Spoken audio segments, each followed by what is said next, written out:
What separates a good story from a bad one is that good stories usually try to answer a deep philosophical question.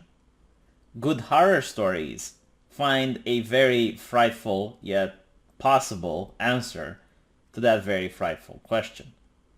In the case of Dead Space, the question is, why are we alone in the universe? Why haven't we encountered anyone? Why hasn't anyone visited us? Why hasn't anyone answered to the radio messages we constantly put out? An economist by the name of Robin Hanson proposes a very intriguing hypothesis. He claims that the reason we have not discovered any intelligent extraterrestrial life is because out there in the universe exists a great filter. This filter prevents a species from developing to the point where extraterrestrial travel is possible. As such, we are left with two conclusions. Number one, humanity has already passed the great filter. In this case, the great filter could possibly be the fact that life is incredibly rare in the universe, and we won the lottery by having the fortune of being on planet Earth where all the proper conditions took place for life to exist. If the filter is behind us, as this solution would suggest, then humanity is going to have smooth sailing ahead, and we will be able to soon enjoy the bounties of the universe unchallenged. The other more scary thought is that the filter is ahead of us. Maybe as civilizations develop, we will eventually discover a source of energy that will possibly blow our planet up. Or maybe as intelligent life exponentially grows on a planet, they manage to completely drain the planet of resources and interstellar flight is not possible, and thus the species will eventually die out. Dead Space gives this philosophical question a terrifying answer, one that would be better left unknown. What happened to planet Earth is what happened to countless other civilizations before us, and it's what's going to happen to countless other civilizations after us. There is no escaping this brutal cycle. The lore of Dead Space starts with the extinguish of the dinosaurs. The meteor, which caused the cataclysmic event around the planet, is found to contain an alien artifact in the form of an obelisk, which will later be called as the marker. The moment it arrives on Earth, the marker starts sending a powerful signal. The signal is targeting the most intelligent life on a planet, in this case, our ancestors. The signal then amplifies the intelligence of our ancestors over the course of millennia, and as such, evolution is not something left to chance, but it is carefully guided by a gift from the gods, an alien artifact. As time goes by, humanity starts expanding and grows exponentially. Not only do humans manage to cover every single corner of the planet, but they also develop technologically. As technology also advances, humans start to desire more and more energy to power their new technological discoveries. Eventually, they have to develop spaceflight in order to find resources elsewhere, as Earth becomes almost completely dry of natural resources. Throughout this time, the marker will constantly probe the civilization in order to find out its technological advancement.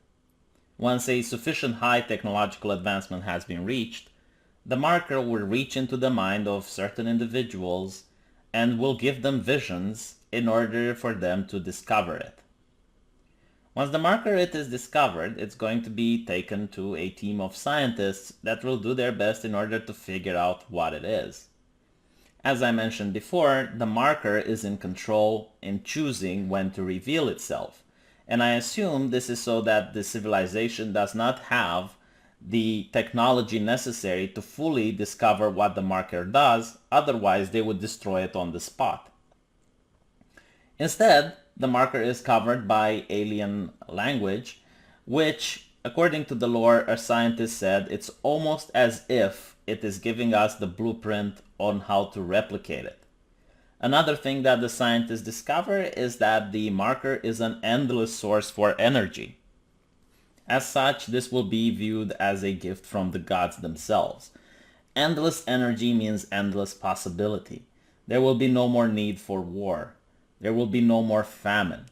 Humanity is going to reach a golden age. And I did not choose the phrase gift from the gods lightly. In fact, an entire church, the Church of Unitology, is going to be built on the very premise that the marker is of divine intervention. However, the Church of Unitology should have its own video because the lore surrounding it is so amazing that there is no way I can do it justice in just a couple of minutes. The only thing you need to know is that the Church of Unitology is a power rivaling that of the world government, and it is obsessed in replicating the markers. Its end goal is to achieve convergence, a biblical prophecy similar to that of the rapture, where humans are going to transcend their mortal form and they are going to become immortal. Now, as you can have guessed, the markers are going to be constantly replicated. While humans cannot replicate the color of the original marker, which is going to be called the black marker, the replication seems to act exactly the same, with the only distinctive feature in that it's red rather than black.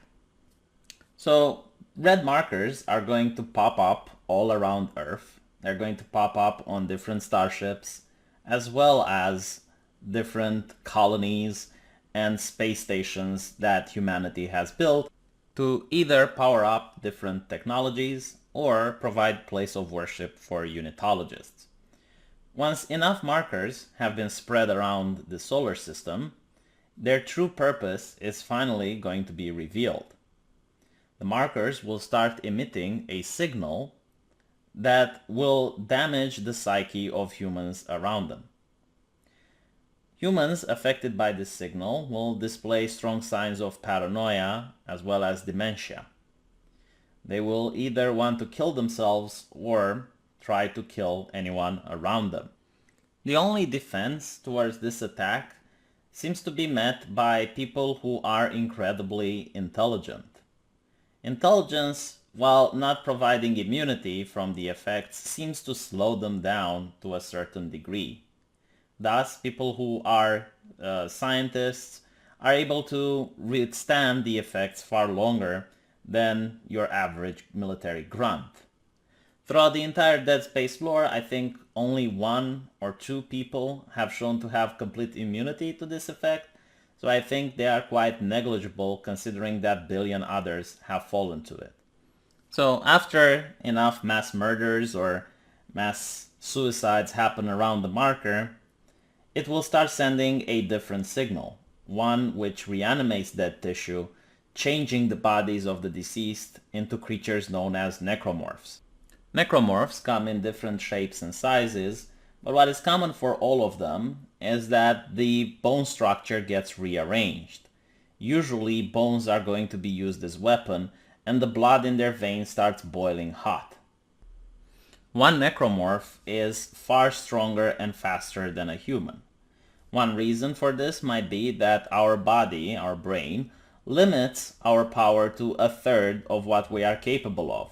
This limit is in place to guarantee our safety so that we don't tear our muscles or we don't injure ourselves by doing something a lot more difficult than our body is actually capable of doing.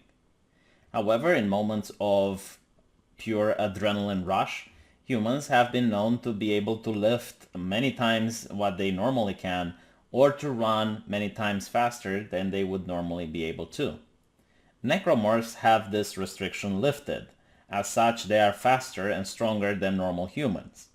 Furthermore, because they are already dead, shooting them in the torso does not work. Neither does shooting them in the head, as it is not their brain that causes the animation, but the signal from the marker. The only way to dispatch of a necromorph would be to cut off its limbs, and thus, while it would be technically still alive, it would just be unable to attack anyone. Now, as you can imagine, a necromorph is terrifying in its own way.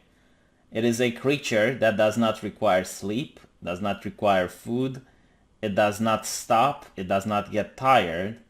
It can survive in extreme temperatures and even in the vacuum of space.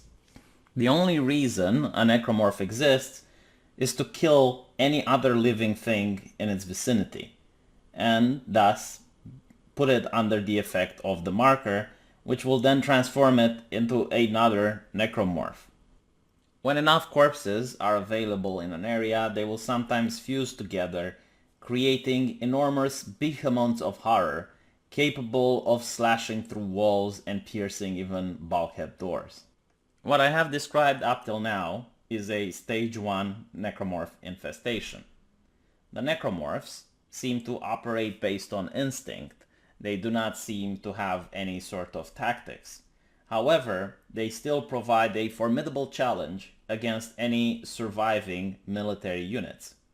Not only are the soldiers going to face creatures that are incredibly fast and incredibly strong, but the soldiers are still going to be affected by the signal put out by the markers.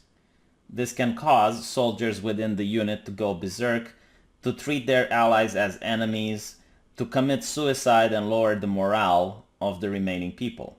In extreme cases, individuals or even people will try to stop any survivors from preventing the necromorph outbreak, as the signal of the marker is going to take over them completely. Stage 2 of the necromorph infestation happens when enough dead bodies gather around and they form a hive mind. This hive mind is dangerous beyond comprehension, as it will have the memories of every single human being that it has assimilated, as well as their combined intelligence. Suffice to say that at this point of the infestation, the necromorph themselves become very organized. They start deploying tactics. They manage to outmaneuver and outthink even the smartest military generals. The fact that they have internalized the memories of the people they have consumed, a general sitting in a bulkhead door inside a bunker will now find out that the necromorphs actually know the password, and they also know how to open said door. At this point, the invasion is almost unstoppable.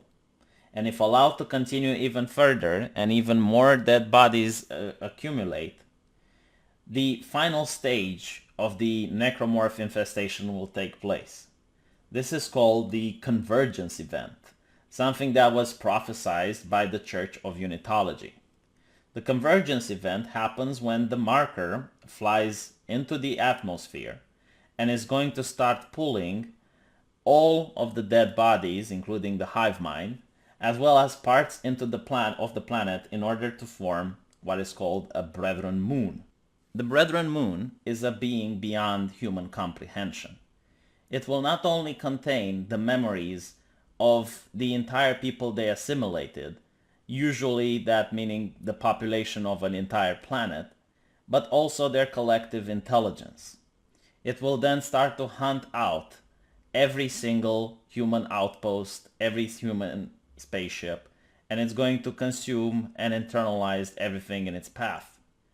Not only that, but it can also have a telepathic link to other brethren moons, meaning that it shares the knowledge, the memories, and the intelligence with every single civilization that came before us. It has the psychic ability to drive individuals or group of people insane. Not only is it the actual size of a moon, but if it ever is in any danger, however unlikely that scenario would be, it can contact its brethren, which have the ability to travel faster than light across the stars and would appear in order to assist their comrade.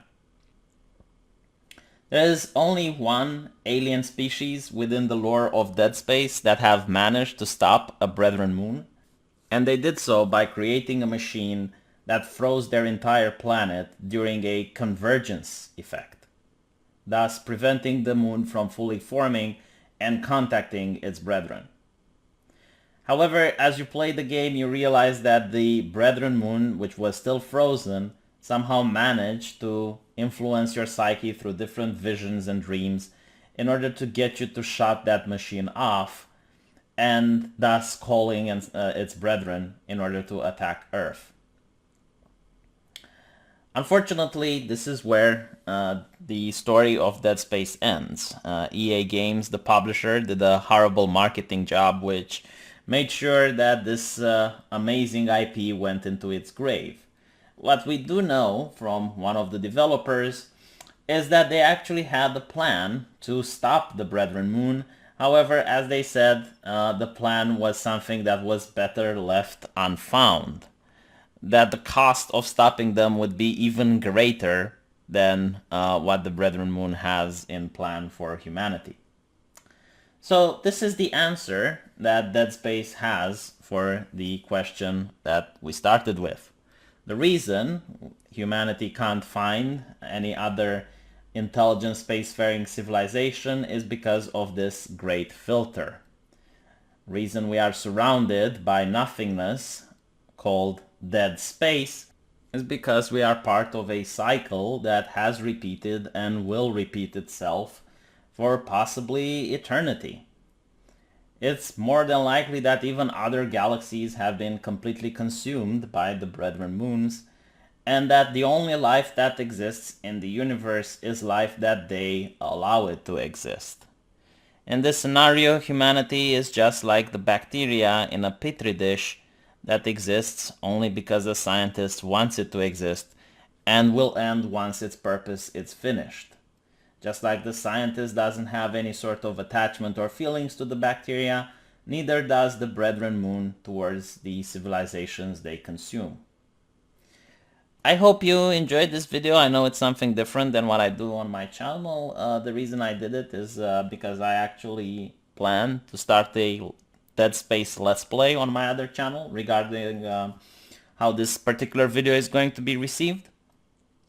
And it's also a very interesting Lovecraftian story. I genuinely enjoy these types of horror themes, that the horror is more psychological rather than direct. The idea of helplessness, the idea of complete unknown is something that fascinates me.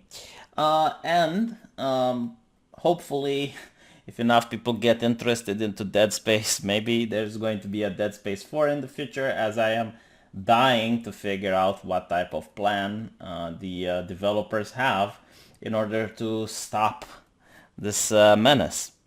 The final game ended with the moons already arriving and starting to consume Earth, so I guess if Dead Space 4 ever comes across, it's going to be with humanity on the brink of extinction. And finally, I would like to think that the Necromorphs are by far one of the strongest, if not the strongest, antagonists in sci-fi.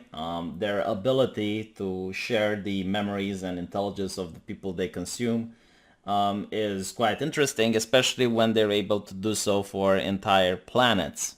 But what makes them truly deadly, and I would rank them even higher than any other sci-fi threat out there, is the way they subvert and the way they do the attack.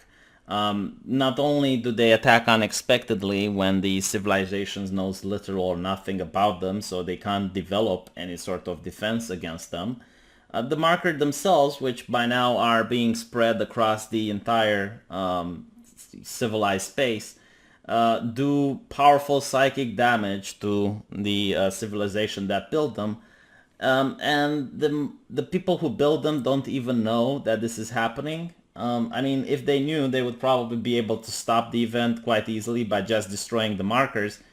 But again, they're not even thinking that the markers are doing this, since they actually need the markers to power their weapons and to power their technology to fight against the Necromorphs.